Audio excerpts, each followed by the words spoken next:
बांग्लादेश फेरी निज गाँ तराकोट रे पहुंचिले युवक।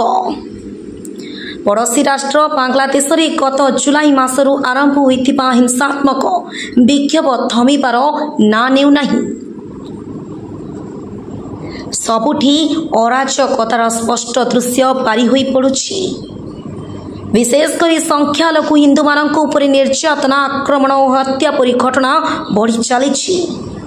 बांग्लादेश रे थिबा भारतीय हिंदू माने भय आशंकार दिन काटुछंती। पादे पादे विपद मध्यरे केतेबेले इस्लामीय मौलवादी माने आक्रमण करी हिंदू मंदिर भांगुछंती तो केतेबेले घर व्यवसाय प्रतिष्ठान पोड़ुछंती। साइदुल्लाह मिश्र धराकोट बासिंदा बड़दान साई बांग्लादेश जाइए। बांग्लादेश ढाका दूरता 117 किलोमीटर दूरता सिराजगंज जगह रोली मे 2024 मुझे सिचुएसन से भल थी किसी खराब नाला। सिचुएसन बर्तमान प्रोटेस्ट रू आरंभ होता आम जुलाई 17-18 तारीख रू सिचुएसन से खराब हम स्टार्ट है। बहुत किसी प्रोटेस्ट आतंकवादी मान टाइप जलैवा भांगारुज करवा नॉर्मल लोक को बाहर को न जा देवा बहुत किसी कारण तो सहीटा आम जेहेतु आम सिटीजनशिप तो सहीटा ना आम जहाँ शुणुचे सोशल मीडिया शुणुचे कि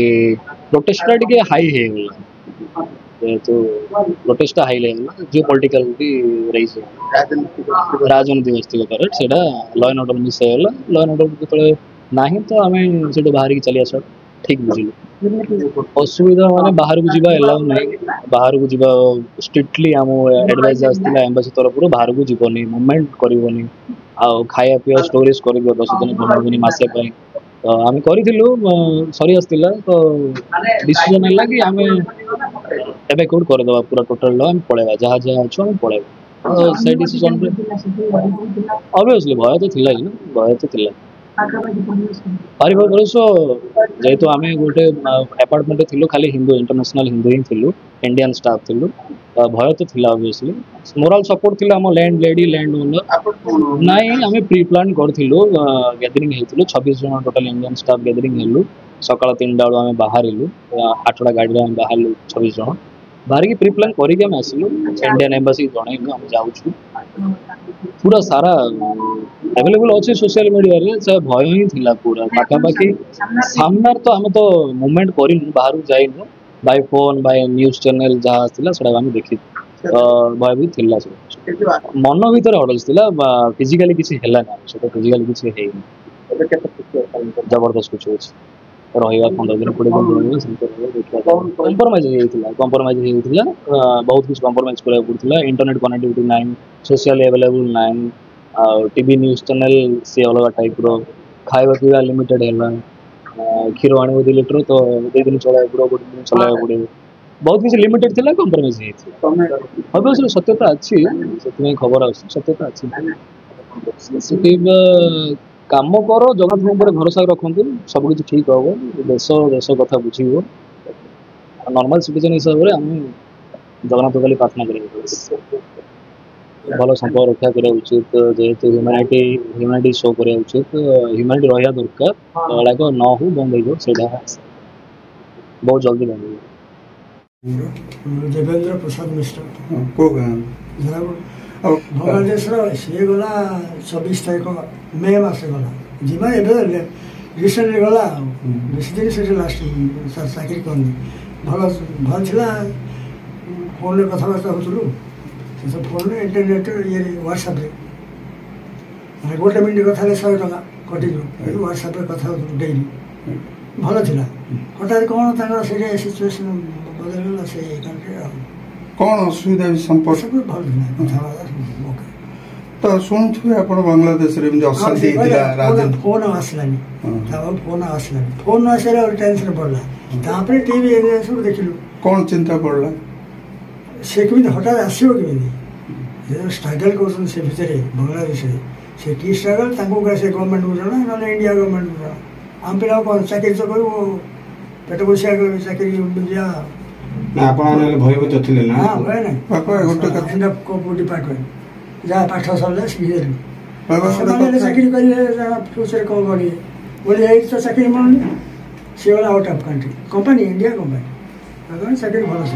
ବାବା ଯେତେବେଳେ ଆପଣଙ୍କର ଫୋନ୍ ପାଇଲେନି ଆସିବ ସେଇଠୁ ହଁ ସେଇଟା ଏକ ପ୍ରୋଗ୍ରାମ ମତେ ଆସିଲା ତାର ଇଣ୍ଟେଲିଜେନ୍ସ ଭଗବାନ ଲର୍ଡ ଜଗନ୍ନାଥ ସେ ଆସିଲା ପରେ କ'ଣ କେମିତି ସେ କେମିତି ଆସିଲା ସେ ଯୋଉ କଲକାତା ବୋର୍ଡର ଅଛି ତାଙ୍କର ରେଷ୍ଟ୍ରିକ୍ସନ ଅଛି ବାଇକ୍ ନଉଛି ସବୁ କଣ୍ଟ୍ରି ସେ ଯୋଉ କେମିତି ସେ ଫିଟିକି ଆସିଲା ସବୁ ଚେକ୍ କରିବେ ତେବେ ଆମ ଇଚ୍ଛାରେ ସେଠି ଛାଡ଼ିବା ସେଇଟା ଏବେ ତ ଷ୍ଟାର୍ଟିଂ ପଏଣ୍ଟ ସେ ଯୋଉ ସେଇଟା ଷ୍ଟାର୍ଟ ହେଲା ତାର ଏଣ୍ଡ କୋଉଟା ହଉଛି କିଏ ଜାଣିଛି ବୁଝିଲେ ନା ଷ୍ଟାର୍ଟ ହେଲା ବାଂଲାଦେଶରେ ଏଣ୍ଡ କେବେ ହବ କିଏ କରିବ ସେଇଟାକୁ କିଏ ଜାଣିବ ଚାକିରି ମୁଁ ଚାକିରି କରିବି କେମିତି ସେ ତ ଆଜି 13-14 ବର୍ଷ ହେଲା ଚାକିରି କରୁଛି ଭଲ ନାହିଁ ମେଣ୍ଟେନ୍ କରୁଛି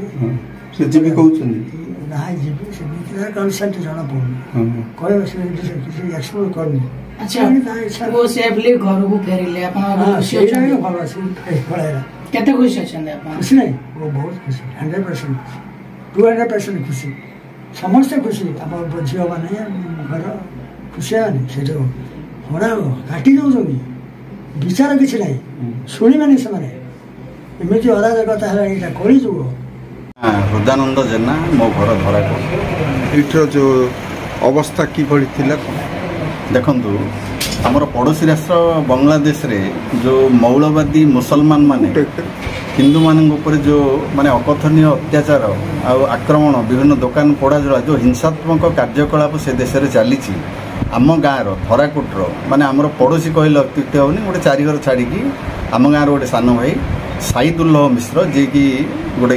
ଇଲେକ୍ଟ୍ରିକାଲ କମ୍ପାନୀରେ ସେ ଷ୍ଟୋର କିପର ଭାବରେ ଥିଲେ ସିରାଜଗଞ୍ଜ ଯେଉଁଟାକି ଢାକା ପାଖରେ ସେଇଠି ସେ ରହୁଥିଲେ ଗୋଟେ ଆପାର୍ଟମେଣ୍ଟରେ କିନ୍ତୁ ଗତ ଜୁଲାଇ ମାସରେ ସେଇଠି ଯେଉଁ ହିଂସାତ୍ମକ ଦଙ୍ଗା ମୁସଲମାନମାନଙ୍କ ଦ୍ୱାରା ଆରମ୍ଭ କରାହେଲା ସେଥିରେ ସଂଖ୍ୟାଲଘୁ ହିନ୍ଦୁ ଏବଂ ଭାରତୀୟ ହିନ୍ଦୁ ଯେଉଁ ଦୁଇ କ୍ୟାଟେଗୋରୀର ହିନ୍ଦୁ ରହୁଛନ୍ତି ବାଂଲାଦେଶରେ ସେମାନଙ୍କ ଉପରେ ଅତ୍ୟାଚାର ଆକ୍ରମଣ ପୋଡ଼ାଜଳା ମାନେ ଲୁଣ୍ଠନ ସବୁକିଛି ମାନେ ମାତ୍ରାଧିକ କାର୍ଯ୍ୟକଳାପ ଯେଉଁ କରାହେଲା ଯାହାଫଳରେ କମ୍ପାନୀ ତରଫରୁ ଏମାନେ ଯେଉଁ ରହୁଥିଲେ ଗୋଟେ ଆପାର୍ଟମେଣ୍ଟରେ ଏମାନଙ୍କୁ କମ୍ପାନୀ ତରଫରୁ ନିର୍ଦ୍ଦେଶ ଦିଆହେଲା ପଦାକୁ ବାହାରନ୍ତୁନି ନିଜ ସୁରକ୍ଷିତ ଭାବରେ ନିଜେ କେମିତି ରହିବେ ଦେଖନ୍ତୁ ତେଣୁ ଏମାନେ ଭୟଭୀତ ହୋଇପଡ଼ିଲେ ଗୋଟେ ଭୟଙ୍କର ବାତାବରଣ ଭିତରେ ସେଠି ଗୋଟେ 5 ଦିନ ଆପାର୍ଟମେଣ୍ଟରେ ବନ୍ଦ କୋଠରୀ ଭିତରେ ରହିବା ପରେ କମ୍ପାନୀ କିନ୍ତୁ ତାଙ୍କୁ ସହଯୋଗ କଲା 8 ତାରିଖ ରାତିରେ ବାହାରିକି ସେମାନେ ବର୍ଡରକୁ ଦର୍ଶନା ବର୍ଡରକୁ ଆସିଲେ ସେଇଠୁ ଟ୍ରେନ୍ ଯୋଗେ କାଲକାଟାରୁ ବ୍ରହ୍ମପୁରରୁ ସାଇ ଆସିକିରି ଆମ ଗାଁ ଧରାକୋଟରେ ପହଞ୍ଚି ତେଣୁ ଗୋଟେ ଭୟଙ୍କର ବାତାବରଣ ମାନେ ଜୀବନ ମରଣ ସମସ୍ୟା ଭିତରେ ଗୋଟେ ଦ୍ୱନ୍ଦାତ୍ମକ ପରିସ୍ଥିତି ଭିତରେ ସିଏ ଯେଉଁ ନିଜକୁ ଆଡ଼ଜଷ୍ଟ କରିକି ନିଜକୁ ସୁରକ୍ଷିତ ଭାବରେ ସେଇଠୁ ଆସିକି ଘରେ ପହଞ୍ଚିଲେ ସେଥିପାଇଁ ଗାଁରେ ତାଙ୍କ ପରିବାରରେ ସବୁଆଡ଼େ ଗୋଟେ ଖୁସିର ଲହରୀ ଗଞ୍ଜାମ ଧରାକୋଟରୁ ମନୋଜ କୁମାର ସାହୁଙ୍କ ରିପୋର୍ଟ ସଂଘର୍ଷ ଟିଭି।